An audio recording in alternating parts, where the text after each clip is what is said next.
మరి ఎట్లా ఇప్పుడు మరి కేంద్రంలో 9వ షెడ్యూల్లో చేర్చాల్సిన బాధ్యత భారతీయ జనతా పార్టీ, రాష్ట్ర ప్రభుత్వం ఇంతకంటే ఎక్కువ ఏం చేయగలుగుతుంది? 9th షెడ్యూల్లో తమిళనాడు తరహాలో చేర్చాలంటే మీ వల్లే సాధ్యం, భారతీయ జనతా పార్టీ మీరు చేయట్లేదు. ముస్లిం రిజర్వేషన్లు ఉన్నాయి కాబట్టి చేయట్లేదు అన్నారు, ముస్లింలు కూడా ఉన్నారు కాబట్టి అని. వీళ్ళ చిత్తశుద్ధి గురించి కూడా అడుగుతా. ఇప్పుడు 42% అంటున్నారు. ఇప్పుడు రాష్ట్ర మంత్రివర్గంలో 15 మంది మంత్రులు ఉండొచ్చు, ముఖ్యమంత్రి గారితో సహా 15 మంది మంత్రులు, తర్వాత ఒక స్పీకర్, ఒక డిప్యూటీ స్పీకర్, ఇదంతా చేస్తే ఇప్పుడు 3 మంత్రులు ఉన్నారండి 15 మంది మంత్రులలో. ఎంత పని అయితండి? 20% కానీ వాళ్ళు గెలిచింది 7 ఎమ్మెల్యేలే. కాంగ్రెస్ నుంచి 7 ఎమ్మెల్యేలు ఉన్నారు గెలిచిన వాళ్ళు.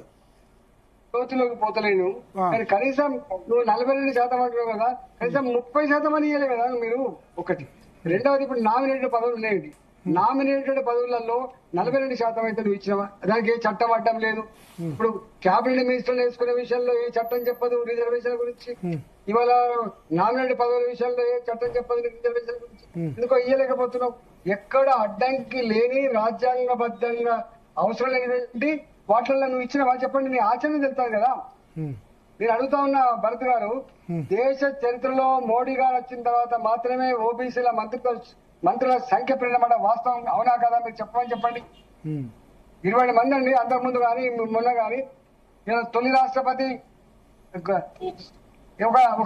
దళిత బిడ్డ, రెండోసారి రాష్ట్రపతి ఒక ఆదివాసీ అడవి బిడ్డ. గది మా చరిత్ర కదా. ఇవాళ డిప్యూటీ చైర్మన్ గా ఒక బీసీ బిడ్డ వచ్చిండు. చాలా మంది అడుగుతున్నారు బీసీ కోటా 42% గురించి ఈటల రాజేందర్ ఎందుకు సైలెంట్ గా ఉన్నారు అని చెప్పి. బీసీలకు సంబంధించి 42% కావాలని మనసుతో కోరుకుంటున్నాం. తొందరగా ఎన్నికలు జరిపితే కోరుతున్నాం. ఈ బీసీలకు ఛాంపియన్ అనేటువంటి క్రెడిట్ కూడా రేవంత్ రెడ్డి గారికి చెందాలని కోరుకుంటున్నాం. కాంగ్రెస్ పార్టీ తీసుకోవాలని కోరుకుంటున్నాం. మేమే అంటలేం, కానీ ఎట్లలో చెప్పు, మాకు అర్థం కాక పిచ్చిలేసిపోతుంది మాకు.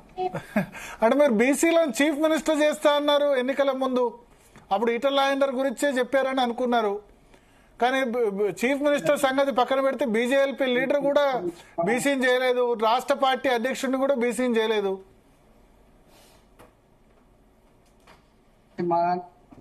లెవెల్లో డిస్ట్రిక్ట్ లెవెల్లో లక్ష్మణ్ గారు 9 మందిలో తెలంగాణ ఓబీసీ బిడ్డ లక్ష్మణ్ గారు ఉన్నారు.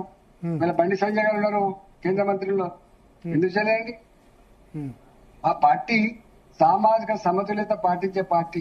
ఒక్కొక్కసారి సీనియర్ జూనియర్ కూడా చూడకుండా సామాజిక పద్ధతులలో మీకు మధ్యప్రదేశ్ తీసుకున్న, రాజస్థాన్ తీసుకున్న మేము ఇవ్వలేదండి. అన్ని వర్గాల ప్రాంతం ఇవ్వాలని చెప్పి ఆచరించే పార్టీ భారతీయ జనతా పార్టీ.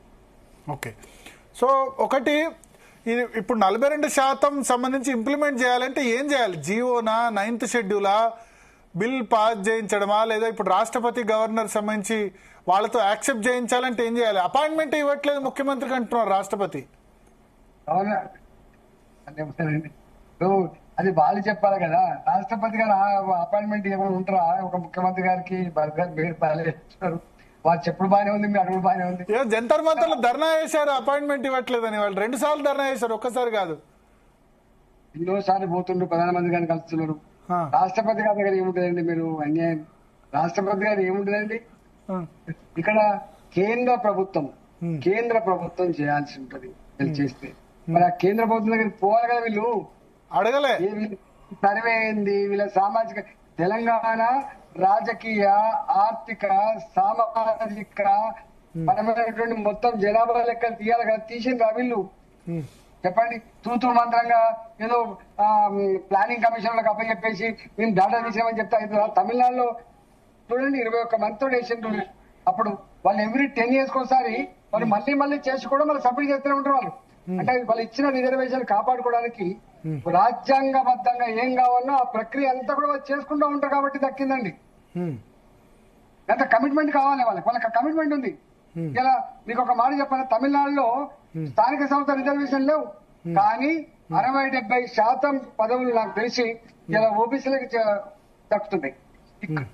ఇక్కడ కూడా రిజర్వేషన్ లేకపోయినప్పటికీ కూడా గ్రామీణ ప్రాంతాల్లో వాళ్ళ జనాభా ఉన్నది కాబట్టి, చైతన్యం ఉన్నది కాబట్టి, ఇలా వాళ్ళు కూడా పొడి చేయగల స్థాయికి వచ్చింది కాబట్టి 40-45% వస్తున్నారు వాళ్ళు. ఆల్రెడీ సర్పంచ్ 40-45% వస్తున్నారు, ఎంపీటీసీగా వస్తున్నారు. మీరు మీరు చూపించేది ఏముంది? మీరు 42% గ్యారంటీ ఇస్తే దానికంటే ఎక్కువ వస్తారు తప్పకుండా. ఇంకొకటి, ఇప్పుడు కామారెడ్డి డిక్లరేషన్ లో 42%తో పాటు బీసీ సబ్ కేటగరైజేషన్ కూడా ఉండాలి, కేటగరైజేషన్ కూడా ఉండాలి అని వాళ్ళు మేనిఫెస్టోలో పెట్టారు. ఇప్పుడు 42% చేశారు తప్ప కేటగరైజేషన్ లేదు, ఏబిసిడి వర్గీకరణ ద్వారా చేయట్లేదు అని అంటారు. మీ స్టాండ్ ఏంటి ఈ విషయంలో, ఉండాలా వద్దా? వాళ్ళ 6 గ్యారంటీల గురించి, 66 రకాల హామీల గురించి, 400 పైచిలకు రకాల పనుల గురించి ఇప్పుడు చెప్తే ఉడుతుందా భరత్ గారు? అది ఉడుతుందా చెప్పండి? ఇప్పుడు అంత ప్రజలు ఏమనుకుంటే తెలుసా, ఏం అడగడానికి సిద్ధంగా వీళ్ళతో ఏం కాదు, అడగద్దు, అడిగి మనం నోరు చెడగొట్టుకోవద్దు అనుకుంటాను. ఓకే.